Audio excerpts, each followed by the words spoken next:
quickly. Your prediction. So here we go. This is VanillaTV bringing you the ESA Gamer Grand Final between Broder and Epsilon. We are VanillaTV's Arx and Beta with DavidTheWin on the stream. Second map, CP Process. Arx, run us through this first middle. Right, so players are in on the point now. Broder were quite grouped together. Soldier's going in for a play, but he's got no health. He gets annihilated by shotguns. Shocky is the one who finishes him off. So that's one player down a piece. Numlock does fall as well. With Gear and Epsilon losing this mid-fight for the time being, they might actually find themselves in trouble here because a couple of their players did retreat out of that sewers entrance. That Soldier did manage to escape, but Broder carrying on the push at the moment, leaving players behind to cap that mid. They have got a 4v3 currently on their Uber is forced for Broder, and that's kind of bad for them as Raymond is still building his. Wow, actually, Merlin must have got an Uber saw or something, which is maybe why they pushed early in that. But they are going to take this fourth. Do have the Uber advantage, but Broder have the position. Here they come. They've come out to contest this for second point, and it was one of the soldiers. It was Mike. Uber is popped. Mike again still just going on the aggressive, try and chase him all the way back out. Going into the sewers versus the scout. Wisely decides to get back out of there. Of course, just close combat scout, just near enough untouchable sometimes, especially when it's Bibbin. Not the person you want to be running up against. Dude, how quickly is Merlin building that Uber? I swear he just used it. He's on 80%. Why is his Uber building at Kritzkrieg speeds? Epsilon are not going to have anticipated this. They are pushing a lot of players in. Demoman does get shut down early, but Broder do have their Uber now. They've just heard it. Bash will have heard it, and I think Epsilon, look how far forward they were when that call was made. They're like, wait a minute, how have they got Uber this quickly? The problem is they've only got their, well, two players with them. There happen to be two high deathmatch players. They're both and Bibbin. Over on the one scout on the point of Shocky. Can he do anything here to take them down? No, he can't, as he takes a rocket to the face on that point. Broder are going to be retaking this fourth point. I don't think Epsilon are going to be able to stop this, but and they also have well, both teams are going to have Uber. Yeah, Jukebox running sniper. He's that's one of the soldiers down for Broder. Gear counter though. Yeah, Gear is countering, sitting back left of the last CP. Epsilon actually wanting to come out. Think about it, defending from upper lobby. Sorry, and oh, Mike might get caught here. Mike is in trouble, and Uber's popped. Wow, Merlin had to use his Uber to save Zephyrside from Mike, and counter Uber now coming, and they're going to have a huge advantage, but can they get out? Can they get through that choke point? And no, they can't. And you know, we're basically all stalemate again, and both teams building the same speed almost. But it looks like they want to try it though. Have a look at the soldier. One soldier's jumped out just to try and distract, and Epsilon going to be trying to brute force their way out. Numlock did come out of the lower left. Nobody's pressuring him though. It looks like Broder players are being intimidated here. The sniper does get jumped by the soldier of Gear, so he gets taken down. Medic's also in a bit of trouble as rollers come in. He does manage to avoid them, and Epsilon somehow managed to just brute force their way and take back their second. Yeah, just again, focus play by Epsilon, bullying people off the point, and they're coming on to mid now as well. And most of the Broder teams seem to be at the back. Finally, they all turn around, almost like, oh, they are pushing. Jukebox still running sniper, so they haven't got one of those soldiers there to deathmatch as well. And now both soldiers jumping in unison for Epsilon, really securing down, locking down the point. Look at the structure of Epsilon team. Both teams using that Uber on that far right-hand side, the medpack. Jukebox again still trying to snipe. Who is that? That looks like Gear, who went up and above Marilyn, and he does take him down. So that is the loss. Marilyn down, and Epsilon going to take the third point as well, Arx. Indeed, so they are just carrying this momentum all the way through to last. Epsilon famous for being able to do this. They have got the Uber advantage, they've got the player advantage, they've got the health advantage, they've got the capture point advantage. Can you throw any more advantages in there? I guess you could add confidence or something on those lines, as Epsilon do get on this fourth point with just one of their scouts. Rest of their team joining, they are going to be capping this out, and well, now I think they're just trying to stall a little bit. In fact, having a look at Broder, they're running two snipers. Yeah, exactly. They are going for just an immediate shot on anything that they can. The good news is that they can stand in spawn and snipe two different entrances, and they can immediately change before Epsilon do get in. So it's quite a viable strategy. Whether or not they can get the picks needed, well, that's going to depend on their sniping ability. Yeah, I'm watching Bash far right hand side. He's going to be the one that called Jukebox. So Sniper's been now called right hand side. He's gone in and switched. Then Jukebox does get a pick onto Numlock. Jukebox get a pick onto Shocky as well. Forces that Uber. Great result, so maybe they can hold on, but Broder do actually have to use theirs in the counter. But again, Jukebox going massive with Bibbin on the point as well, and they're not going to get anywhere near it. Will Mike get caught by Cookie? No, he doesn't. Zephyrside and Cookie both getting taken down by Mike, and finally Bibbin comes out using that minigun, spinning it up as he tries to escape. but it hasn't worked. And let me just try and look at the Uber percentages. Merylin slight advantage, and Raymond, though, they will have the fastest spawns, of course, being on that 4th CP. And will we see another repeat event with Jukebox still remaining sniper Arx? Well, the problem is that Broder did manage to take down a couple of players as they came in, and they did manage to hold on. But there was no opportunity because of one soldier jumping up behind them. There was no opportunity for them to push out as Cookie comes out with a headshot over onto Gear. It's one player down. I'm wondering if they're going to push it off of that. It does mean that, well, they're a soldier down for Epsilon. It looks like they are going to be trying to push it out. They've got to be careful. Scouts are looking up close as though they want to go in for a back cap or something. But I'm just trying to have a look where the medic for Epsilon is. He is outside on the point. Epsilon actually taking the initiative here. They can't be pushing off of damage because they haven't really dealt too much. Jukebox was hit, but I don't think that's enough damage for them to push off of. But they are going in either way. Bash does get hit by Cookie as the Ubers are popped. Yeah, Ubers are both popped. Vibin still running heavy on that point. Obviously would have lost that HP, but they still need loads of focus fire on Epsilon. Again, it's their turn to be bullied back out of that last CP. Let's have a look at 23 minutes remaining of this first half of this second map. Epsilon versus Broder. Cookie's turn to carry on running sniper. Jukebox has switched back to soldier, and I'm just looking where Jukebox is. He was almost sitting in the lobby area looking like he wanted to go for a spectacular jump, but with both Mike and Gear there, he's not going to get very far. So a little bit of a gap in the game, a little bit slow time. Broder sitting back right at the point, quite a favourable spot for teams to defend from, especially because it prevents or protects your medic from that inner area. He can sometimes retreat in there, or of course retreat down into spawn as well. Rive just below them as well, sticking him up, and Cookie sitting on the left-hand side, who's actually in fact very weak at the moment. Indeed. So again, they are opting for that 2 sniper push. The difference is this time the element of surprise is gone. So we can almost expect an Uber quickly. But then if Epsilon do Uber as they come into point, which they have done, the snipers have done their job. They can just change class. They're still going in for picks. But scouts are on the point. They need to change class and join the rest of the team. One of them switching to heavy. Oh no, sorry. To a scout, and that ended up, wow, that's 3 players down very, very quickly. Soldier gets annihilated. Yes, slow motion fall lower. The gravity did that heavy. As well, we're just having a look. Can Broder actually make a push out? Score is still 0-0. We have had quite a significant amount of time. Scouts have pushed out. I don't think anyone's in position for a back cap. No, it doesn't look like it. Most of their players have got the forward spawns. Gear, the only one who does lose out on that one. But crucially, Broder have managed to reclaim their second point. Yeah, I did see Rive try and jump up to the point that just misses it, and Zobicide caught in by the stickers as he came into 3. Watch Gear, look where Gear is, just above the sewer entrance. They may not have been called. Will he try and go in behind? I'm following Gear at the moment. No one has called him just yet. Well, the rest of Epsilon are pushing in anyway. They've come in, yeah, they've come through spawn already, come through that choke point already. And Broder, I'm surprised they're defending so far back at the moment. I thought they'd want to contest a little bit sooner, but they did, of course, lose that damage to the soldier. And now they've rejoined just in front of the point where I expect them to be slightly earlier. Both teams have the Uber as well, just about. And again, a little bit of stable. No one wants to lose his first round, Arx. Well, honestly, Epsilon looked like they were trying one of those intimidation tactics. Again, just seeing if they could get it for free. Just saying, okay, well, we'll start moving forward, and if they move backwards, we'll jump on them. But Broder this time read it. They held their own as the Ubers have come in. Sorry, yeah, both of the Ubers have come in. The players dancing around each other at the moment. One soldier's, wow, nice little sticky surf there from Zebosai from Numlock, who is trying to spam over scouts. He might have overextended as a scout does come into him, but Medic does tag up with him, and he does have a scout of Bash just with him for that little bit of extra protection. Now the question is, can they get these isolated soldiers? One soldier's jumped in over onto the Medic. Medic gets juggled up once. Gear does get taken down. Mike is escaping out of the sewer. He's not weak either. Actually, the health seems to be in favour of Epsilon, but Broder are looking to make a push to mid.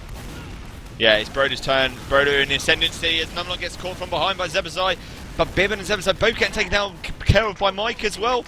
And Broder lost 3 players trying to get into the point. Mike has not gone back through the sewer. He's choosing to go after Merylin. Merylin comes off the Ubersaw, gets the Ubersaw and gets the Uber again. Merylин's so famous for that, and he has saved Ribe, and they're going to fall back out and say, you know what, Epsilon, you hang on to it and we'll have another go. But Raymond has his problem.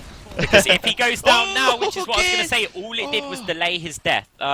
he did manage to save his demo, which is kind of good, but by getting that Uber saw, it now means that there's going to be a longer period of time which Broder do not have their medic for. So that isn't necessarily a great thing. But wow, Jukebox again with a headshot over onto Numlock. He's going to be getting frustrated at the amount of times that his head's being hit by a bullet as Gear looked to make a jump in, but well, the medic wasn't quite there. They've gone onto the sniper, double team from Mike and Gear. Rocket's going there. Was he going for a shot on the medic? Yeah, he just missed him, mate. It was so close. Literally, like, half a second and it was in. Wow, unlucky. Right, so let's see what's going on. Epsilon do actually use that Uber, trying to get into that lower left entrance of the last CP, trying to get in before the defense sets up again. Mirroring 45%, but look at the health of the players, both Cookie and Side, both weak. And I will not be surprised if Numlocked and his team of Epsilon players just try and bully their way in at the moment. Will they try and get into the lobby area? No, they're not. Jukebox looks like it's lagging to me, but again, could be a Source TV lag. No, they're just going to wait for that Uber. But Broder do have quite a high advantage, Arx, and that's not because of Maryland's hacks, and they know it, and they're in that lobby area. I'm waiting to see what they do, and they've fallen back as he says that. See, again, I think it's almost one of those situations where ideally they'd want to wait for Epsilon to get their Uber, because then they could, if they wanted to try and make a push out, they could send a soldier to try and force the Uber. You can't force an Uber if they don't have it, which means you have to get a kill on the medic, and it's easier generally to, wow, Jukebox, stop headshotting everything. Just interrupting myself here, Broder are running the dual snipers yet again, so they, by the looks of things, have no intention of pushing out, but I was just going to say that if they did want to push out, then it's better to wait for Epsilon to get that Uber, send one soldier out, force that Uber, and then they can go out with the rest. But obviously, that's not necessarily a good thing. But yeah. So 18 minutes remaining in Arx. Let's listen to the Broder comms on this defense. I guess we haven't heard much of them on the second map, so let's hear it. Watch the back, Marlon. Yeah, I'm watching. Bash lower left as well. DavidTheWin, see if you can get Bash lower left sniping, counter sniping. Still hearing the Broder comms hasn't been called. Yeah, okay, finally there it's called. Sniper far right, sniper far right. Let's hear how they deal with it, Arx, as they walk in. And no, we might have to switch back. Let's switch back again. So Arx, walk us through this push in. Right, well, Epsilon look like they are going to be taking the same route. I think they're a bit concerned that there could be some sort of spy in play or something along these lines, but I mean, surely they've seen the two snipers. Sniper is going in, he's peeked in, he's managed to take down Tomper there. Can he get another shot onto anyone? Ribe is exposed at the moment.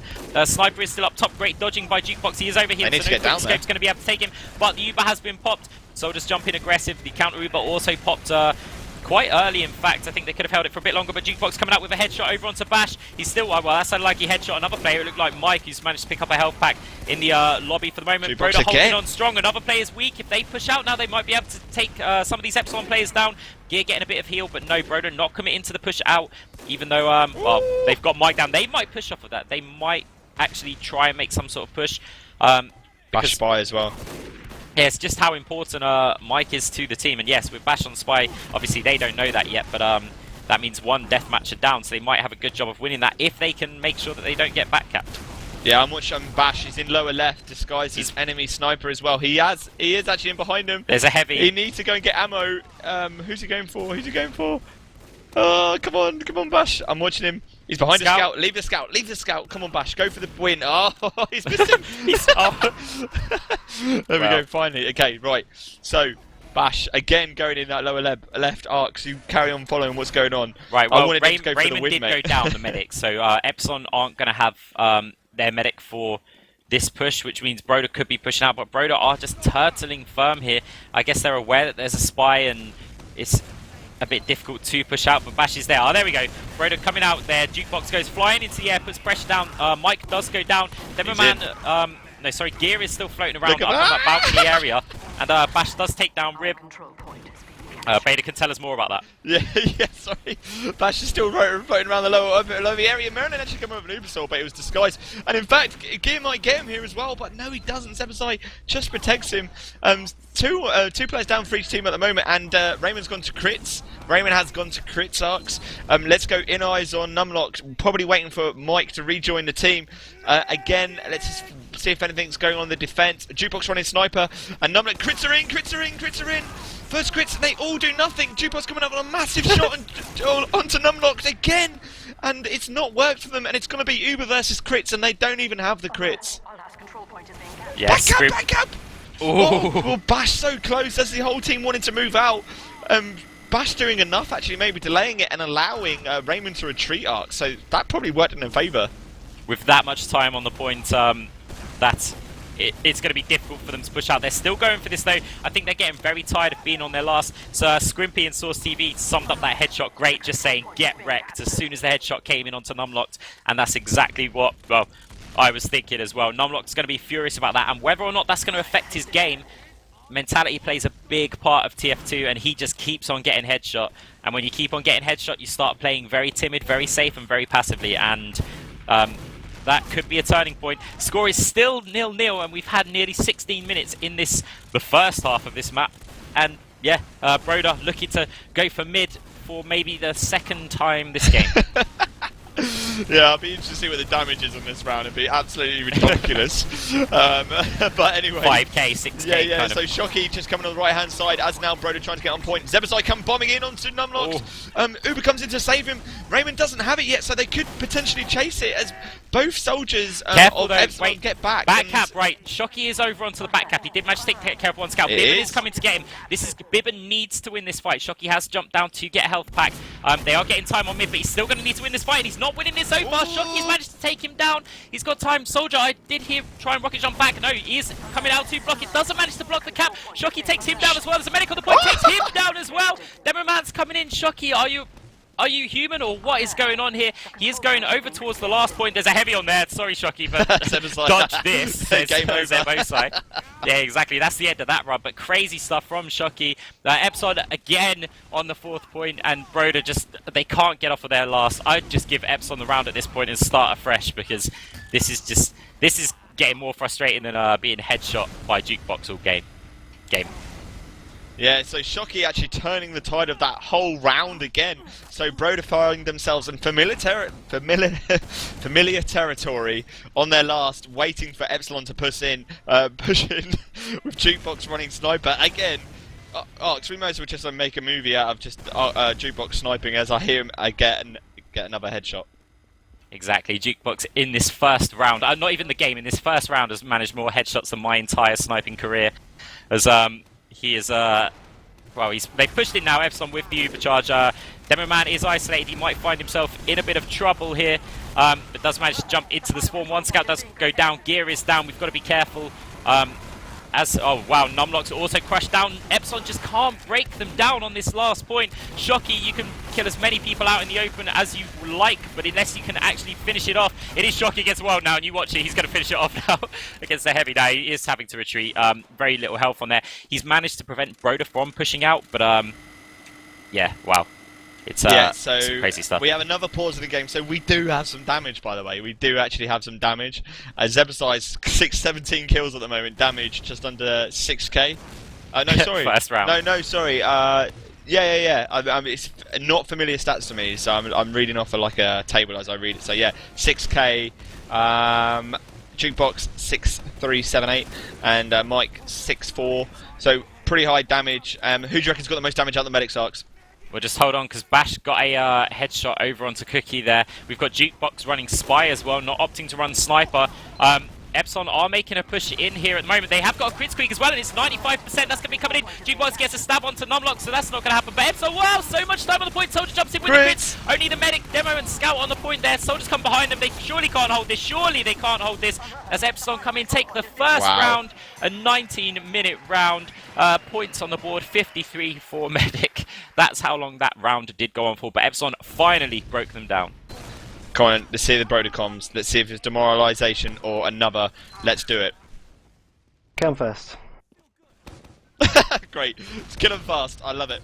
Right, let's see what Broder do in this midpoint. And this is the second round. There is 10 minutes remaining of this second map. Sorry, it's first half, second map.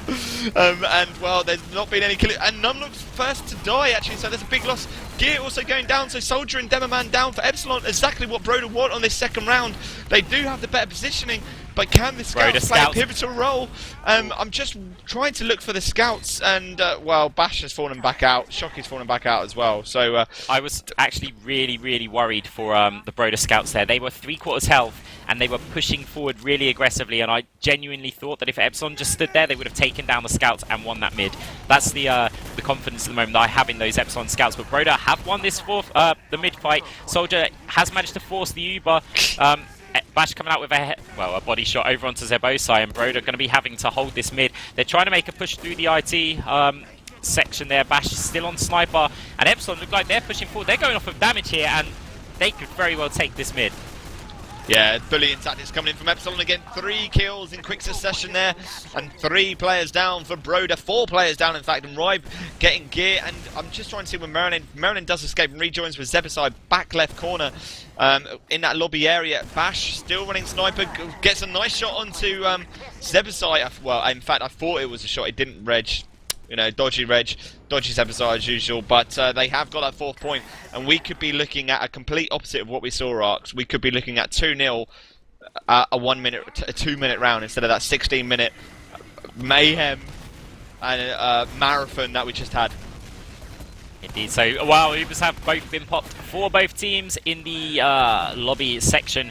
Great stickies from Rib there, just preventing any forward pressing from the Epsilon team. As Broder they've spent more time on this last than, well, anyone has in the history of TF2. They spent more time in this last than we did in the I-46 final, mate. Indeed, yeah, it's pretty mental. So, well, we'll have to see. Are Broder going to be able to hold on this next push? The Ubers are about even. Bash does get sniped, so, well, sniper down. Whether they can push off of that, I don't even know anymore if I'd push. I mean, Broder are so efficient at holding their last, but they're just struggling to get out. It's taken them about 5 attempts on average. As Jukebox gets another shot, that's both of the scouts down. They're surely pushing off of that. The backcap threat is almost gone with those 2 picks, but Numlock takes down 2 of the players, and Epsilon are going to be getting those faster spawns. They've got their Uber charge. Merlin, 95%. He'll have it in time. They have got a heavy, which is the saving grace. No time really on the point at the moment, but Broder could be in trouble as one soldier jumps up behind them. In fact, both of the soldiers are up top behind them. This is round, to be honest. That heavy gets annihilated. 2 soldiers jumping down. Textbook stuff. A full-on surround flank. Scout soldier comes out onto point. Another soldier spawns. Can they defend this? If they can, it's a miracle, and it's getting close. But one scout with his medic are going to take the second round for Epsilon. 2-0 the score. 7 minutes 44 seconds remaining in this round. In this half. It's all about Epsilon then, so let's see whether Broder can get a point on the board in this game and maybe bring us a challenge for Epsilon and take away that crowns, because right now they are definitely in the ascendancy, even though it's the second map and only the first half. It would be better to go in 2-all instead of potentially 3-0. And Arx, it looking like it's all about them on this midpoint as we watch gear now coming on to Merlin, gets destroyed in the air by Bibsy. And it's not worked out from just there. Broder again though, Jukebox gets taken down. Raymond down though for Epsilon. So neither team has that medic there. It's only going to be Numlock left. And apologies, Merlin's still there. In fact, I thought I saw him go down. It was actually players surrounding him. And Broder have gone the offensive, so maybe they have listened to what I said. Zebo taking down Numlock just as he tried to escape as well. And yeah, 6.5 minutes remaining. Arx, can they do it? They certainly have the advantage in this round. They've got their Uber advantage, they've got the capture point advantages. I did hear a sniper. Bash and Shockey, Epsilon's turn to run that dual sniper tactic. Not opting the same place as Shockey, is a bit further out. He is looking to get a headshot on Jukebox. Jukebox might have seen his dot there, but actually well, they're coming in either way with the Uber. Zebosai does die on entry. They've still got their heavy to deal with. One soldier's flanking them. I don't know if this push is going to work for them. Soldiers over of Mike is going to work on 2 of the players. There's only 1 player alive and Rib in the point. Scout deals with him. Epsilon 4 players alive. They're taking back their 4th, and it was, well, a sloppy push. Sloppy, rushed, knowing the scores, time is against them. 6 minutes remaining now, so that took them 30 seconds. And with a complete wipe for Broder, this may be interesting. They made sure they didn't get the forward spawns either. Well, in fact, sorry, apologies. 5 players got the spawns, so they've held on to their mid. I was getting a bit concerned. But Raymond with that Uber, they will probably walk straight into this point uncontested. Let's see if Broder can do a good job of bullying. The scouts take so much damage up top, they're going to fall back. Jukebox still running sniper on top of that rock at the back left corner. But again, as you would suspect for Epsilon, both soldiers going aggressive, and And Ribe gets juggled in the air by Gear, finished off by Bash as well, so they've not held on to 3 at all, and they haven't actually, they've got him for free. They've got him for free. This is what I'd say Epsilon have got him for free here. They haven't used that Uber, and they're going to stroll into last, and Numlock goes flying in. Rejoin, finally Uber's popped, but Broder may not be able to hold on to this, being bullied all the way back through their balcony entrance, and Zebasai and Cookie and Jukebox all going down, and relatively late as well, so will they even be able to hold on to it? Mike comes jumping in as well and takes down Marilyn as well, and Bibsy goes down and Ribe goes down. Epsilon all the way from their last. 3-0 the score, and wow, that is the first half, Arx. Epsilon just the masters of counter-attacking TF2 here. Broder winning a large number of these mid-fights, and they are often taking the fourth as well, but then Epsilon, their push out from last, or their push out onto their second point, they annihilate the team, they carry the momentum all the way. It's not even, I don't know, it's ridiculous. Once Epsilon take 1 point back, they just seem to take all of the rest of them afterwards, and it's great push, it's some intimidation, it's when you've got a full 6-man lineup of Epsilon pushing towards you, your natural reaction is, well, we need to move backwards. You've got scary jumps from Gear, you've got some great deathmatch rockets from Mike, MGE style. The 2 scouts are just meat-shotting everything they see. Numlock going with some aggressive sticky jumps, but again, they're only there for intimidation. He's jumping in, but he's not committing to it. And when you see a jumping demo man, again, players move backwards. So it's just, Epsilon have just really got their counter pushes down to a T, and it is actually beautiful to watch.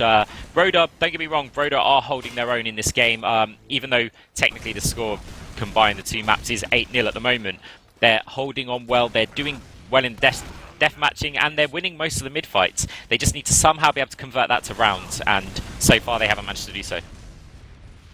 Yeah, let's just hope they can at least get this first round on the board ahead of Epsilon. Otherwise, this could be an interesting, very quick, and Epsilon walking away with the money as well. If they get 2 more rounds, that'll be 2 maps to nil. This is the American format, and this is VanillaTV bringing you the ESA Gamer second half of the second map between Broder versus Epsilon. We are Arx and Beta bringing you the coverage with DavidTheWin doing the stream for you.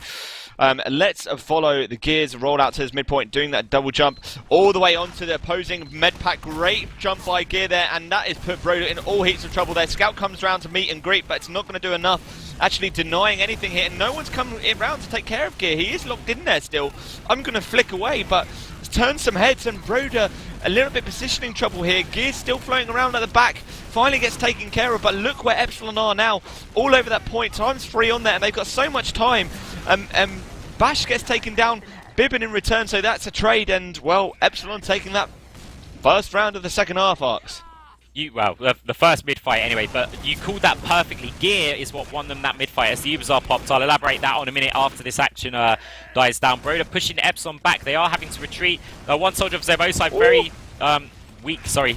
I said Broder won the fight because obviously I got the colours confused. Epsilon won the fight, and that was because of Gear.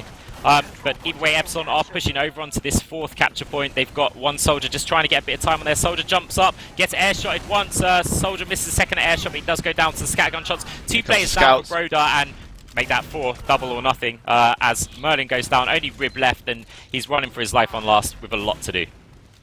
Yeah, this is going to be Epsilon taking this next round, surely, as we see Gear misses his jump, but about times 1 billion on last, and 4-0 overall on this second map, and 1 more round for the money, Arx. 1 more round for the money Epsilon need now.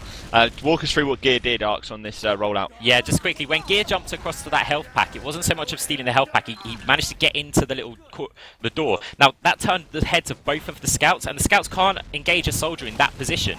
So he effectively distracted both of the scouts, or at least one of them full time, as Rib gets annihilated on entry to mid. Jukebox also going down. This isn't looking great, but they have equalised it with a soldier and demo man of their own. Take it down for Epsilon. And so we will have to see who's going to come out on top of this. Broder looking quite strong here, but Scout is over onto the medic, and his Scout pocket is weak as well. Bash might be able to get both of them here. The soldier of Zebosai is also really weak, and well, they have 3 weak players. They've got the numbers, but they haven't really got the health here. Soldier has jumped in aggressive, and I'm thinking that Mike's going to be able to clean up here. Does take 2 of the players down. Demoman again is a Rib for his 2nd attempt in this mid. He is up against Mike. Mike is healed. Raymond does have his Uber. Can he force this out? I don't think he's going to be able to, but he's certainly getting some spam in there. As wow. Yeah, bro, they traded, mate. Both went for the med pack and they traded, but Epsilon got that midpoint. Uber there as well. Jukebox running sniper again, so they're on the defensive again, Broder. He is sitting back upper lobby area, just above the crate. Sorry, I've got that bug where they're zoomed in, so I'm just trying to see exactly where he is. Yeah, he's above the, I'm going to call it the combustion chamber.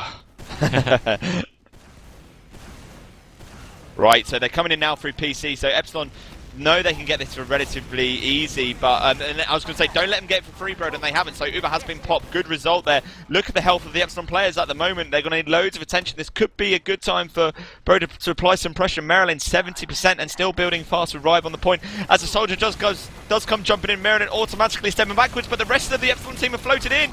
This could be dangerous. It's only going to need one more round as the scout comes into Maryland. Maryland gets taken down. 4 players down for Broder, 5 players down. Now come the respawns, and it's going to be Numlock surely in it to win it, and no, he isn't. He falls back out, almost tempting fate. As Bash now floating around the right-hand side, it's only Zebasai left on point with a Cookie, and they've held on, and that is a wipe for Epsilon, but they will have another stab of it. Indeed, Cookie, aka Tompa there. I tell you what, Bash nearly got him down, and then he would have only had to fight against a soldier. It was a massive shot he got on him, but Tompa does come out on top as soldiers are jumping in. Double rocket jump from Gear open to the medic, juggles in one, surely him down. Merlin does go down, and I think, well, that could be catastrophic for them. They're not managing to take this. Epsilon could play this slow and wait for their Uber. I don't know. They might just want to go on the fact that they can't. Oh, wow. Crits. They might just push in them because it's not going to make any difference. Their medic isn't going to be any more secure. Heavy on the point now. Are they going to be able to deal this with just the Heavy? Heavy's going to get taken down. Only the medic alive. Epsilon are winning this round, this map, this tournament. GGs have been exchanged, and Epsilon are your champions. So there we have it. Epsilon walking away with the money, £250 in the pocket, and they walk away with 6 headsets as well. Broder, not the best of performances across the 2 maps for them, but they would be more than happy with that second place with their money of £212, I believe, going towards, I guess, I-49 fund. And yeah, and third place, maybe we can switch over to that game. I don't know. I mean, that's going on. That will be Zaibatsu versus Solar, but maybe we can see Epsilon get challenged at I-49 Arx, or maybe we've just had a preview of what E2F2L final is going to look like. It could very well be Epsilon, just their teamwork, their coordination. I mean, they do change some players, but it's the core of the Epsilon lineup that is just unbelievably effective, at least against the teams in Europe. We'll have to see. I think they have improved since their last LAN show. They are just looking a lot more stronger, but then going into I-46, I did say to a lot of people, I don't think anyone can touch Epsilon's teamwork, and then they got destroyed. So I-49 is going to be good. I think everybody's watching Epsilon dominate in Europe at the moment, and they've got to be thinking that Epsilon have improved. HRG, however, are dominating over in America at the moment. I mean, they're annihilating teams like Classic Mix-Up and, well, basically everyone they come across. So we are going to have 2 massive teams at the top of their games at the moment, competing at I-49. It's going to be exciting either way, and I don't think anyone's going to truly know how it's going to go until it actually goes down.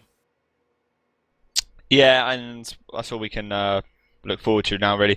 Just trying to see if we can get any of the guys on Mumble. I'm going to do my friends, but I'm waiting for them all to sign back in, which they haven't. Nice. Yeah, well, some of them, I think some of the FC guys have, but I don't see any of the Broder guys. No, in fact, I don't see anyone, mate. So I don't think it's going to happen. Yeah, I mean, I think we can pretty much sum up what they'd say anyway. Obviously, Epsilon, the amount of success they've had in European TF2 is actually ridiculous. It's got to be more than the old Dignitas 4K kind of team, because they had a lot of, they won countless number of seasons and cups and, well, just trophies. I think Epsilon have topped that now. Yeah, they must have. They must be mighty close, put it that way. I'm just trying to think. Thing is, though, is that let's weigh up how much money Epsilon have won compared to what Dignitas won at the time. Yeah, that's true. That's the thing.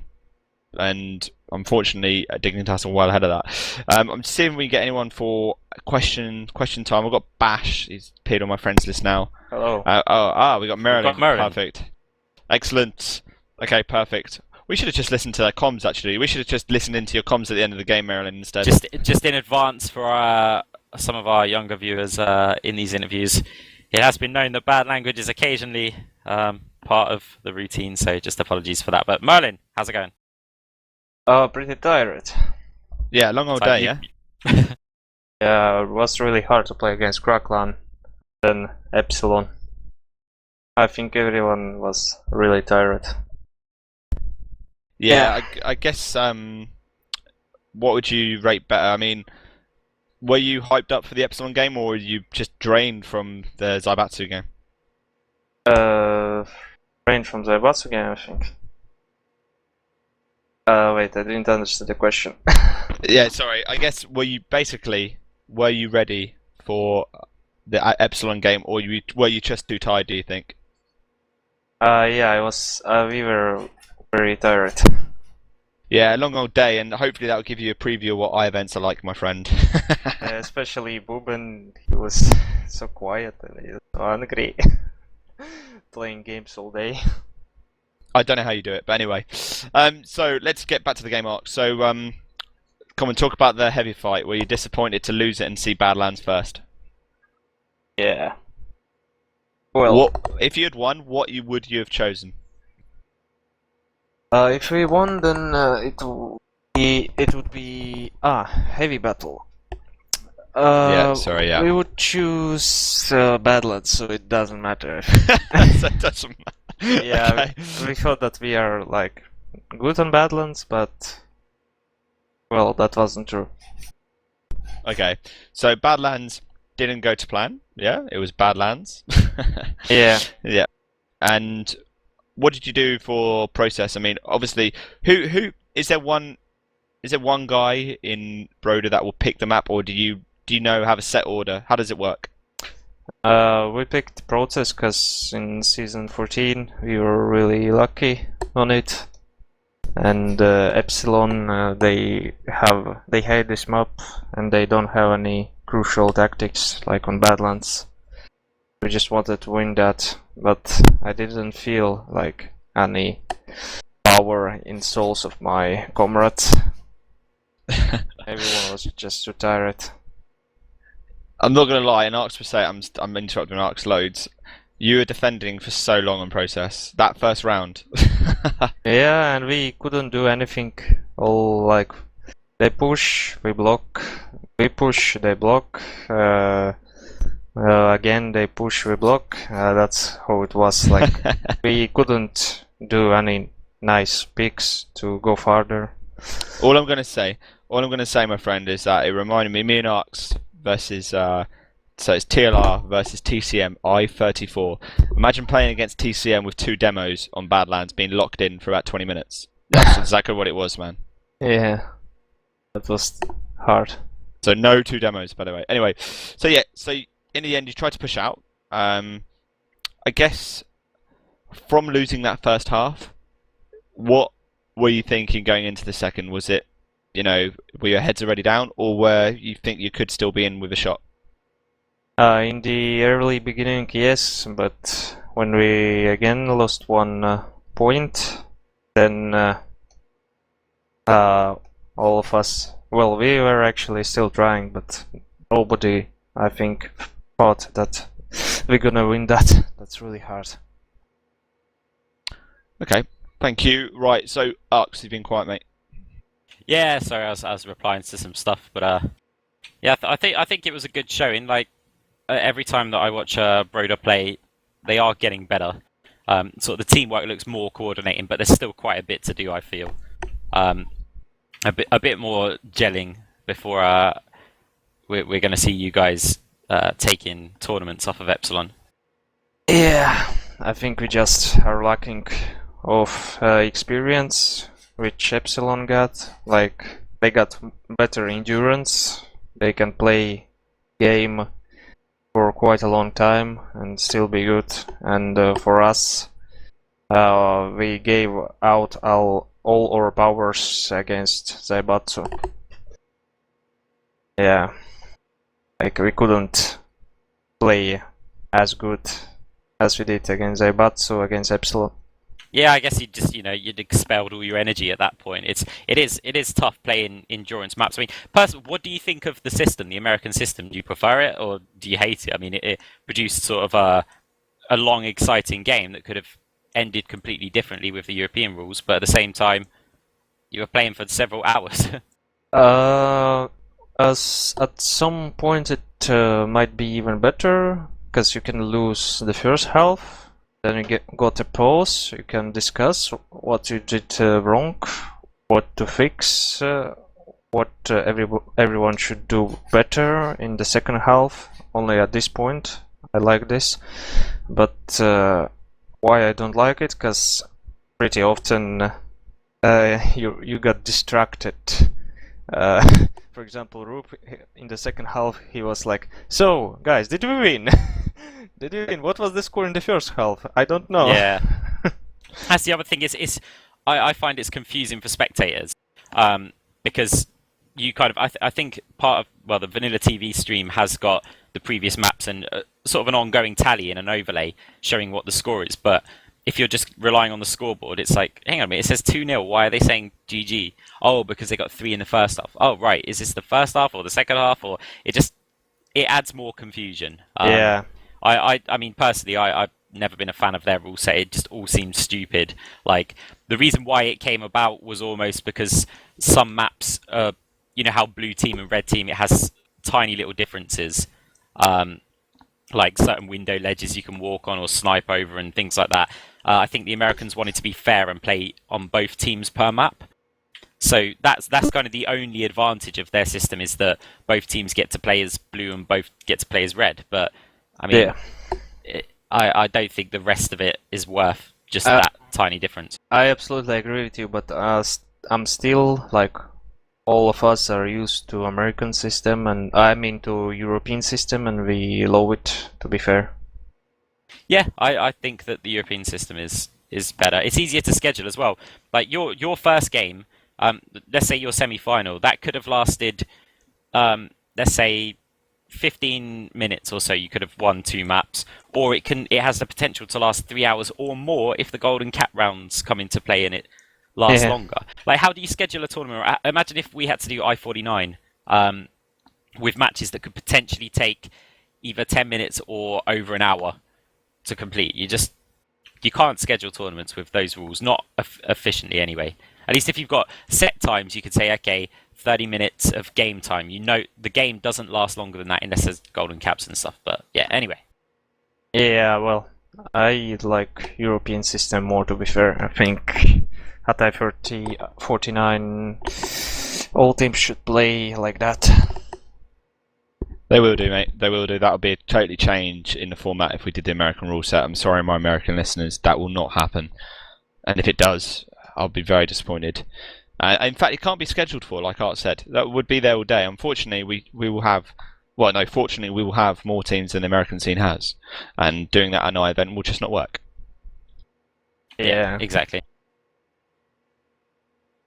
On top of that, I think they got at the last LAN I-46. I think they got annoyed at the fact that it took us about 2.5 hours or something to complete our whole show. Obviously, that included the frag movie and things like that. Yeah, it took longer. Now we had breaks in between. We had giveaways. We had raffles and stuff. What if we had all of that, but then the maps were each taking 1 hour? You just can't have a tournament that. Put it this way: our game TF2 can't have 5 hours of stage time unless we agree to play at midnight and annoy the security, the production crew who need to go eat dinner and stuff. So it's just, it won't happen there. But whether leagues include it or not, I think this is Europe's first taster of that rule set. So we'll have to wait for feedback from everyone, really. Yeah, you're absolutely right. I agree with you. Yeah, I don't know, that won't change. But okay, look, Marilyn, highly respected. Like, this is a controversial subject. I brought it up with Camfo actually, and it's going to be a topic that I'm going to bring up the next few days again. Right, how have you felt if this cup was random draw out of the hat? and you played. Fair enough. Okay, not Epsilon. Say the first pick, the first game you had to play was Crack Clan or Zaibatsu. How would you have felt? Like only one map. Yeah, one map. It would be really bad, I think, because like in the early beginning, Buben couldn't play. Okay, so that's a bad example. But okay, so say you had the full team, it was across 2 maps, and you played Zaibatsu to go to the next round. Well, it's like I think it still would be not good, because why good top teams should play only one map if they can play 2 maps and show really nice show, like. Okay, so I guess what I'm getting at is basically, there's been a lot of conversation recently about the way TF2's played. It's stagnant, so it's not moving. But the thing is that let's use TF2 against, say, professional sports. Okay, so we'll use football in the UK. I do it all the time, and Arx knows where I'm going with this. The FA Cup. The FA Cup, okay? So we have, the Football Cup is all of the teams in every division across England. So, I don't know, 100 odd teams, 200 teams. You can start. Even the lowest team, so Division 6 team, can play against the champions, Manchester United, if they wanted to. Well, the other thing is that is basically a random draw, and that's part of the excitement. Like, you get some teams who aren't top teams, but could finish late in a cup. And okay, if you're thinking about the top of the scene, like it's quite bad for, say, the Premiership teams if maybe 2 of the best teams, or even number 1 and 2, meet each other in, say, the 3rd round or something of a cup. That can be really bad for both of those teams, because one of them is going to get knocked out really early in the tournament. But then you've got to think of all of the hundreds of teams below those top teams who, the first draw comes out and it's like, great, we got seeded against Epsilon. Because the admins deemed us to be rubbish and them to be awesome, and so they wanted to basically have a good later stage of the tournament, so they seeded it. But you could get a scenario where, if you did random draw, that rubbish team could make it all the way to the final because they could just get really lucky and only play against other teams in their level. And that's it's exciting for those teams to be involved in these cups if they know, that they could be playing against anyone. Now, the FA Cup, as Mike was saying before, they introduced the Premiership teams at a later stage, which I think is a good idea. But, should those rules be applied to TF2, or should we be seeding our cups like this one, for example? Yeah, like this one, basically. What I'm trying to get at is, we say that we want to try and change the way that we would play TF2 unlocks, but we never consider the tournaments we run. How many people have not bothered playing or entering this competition because they know Epsilon, you guys, and Zaibatsu were going to be the best 3 in the final? Yeah, at some point I agree with you. I think if in TF2 be like a lot of teams, really much like in Dota 2, then it would be really nice to do it like that. But my brain is not thinking now. I'm okay, sorry. Mate. No, it's okay. We realised that David has been on streaming for like 10 hours today, so we're going to wrap it up. So thank you for joining us, as always. We appreciate you coming on. We know that we have competition rival stations that would no doubt have been sending you messages, so we appreciate that. And thanks to David for seriously casting like 10 hours. Thanks to all the guys today. I'll read them out again. So it was Maya, Hayden, Admirable, Scully, and Idoc. You guys have been awesome today. You pretty much put down the path for me and Arx to take the easy job. We walked in and basically did the final, so we apologise. But I think they with that previous game, they've more than got their share. So yeah, pretty much, yeah. But thank you, Marilyn. We'll see you soon at Arx. Well, thank you everyone for listening to VanillaTV, and we'll see you all soon. Yeah, thank you very much, guys. I'm really sorry for being so low. It's fine. Okay. We completely understand. We completely understand this. You sound like a post-I-event person to me. So, right, take it easy, and we'll see you all soon. Yeah, cheers. Adios. Cheers.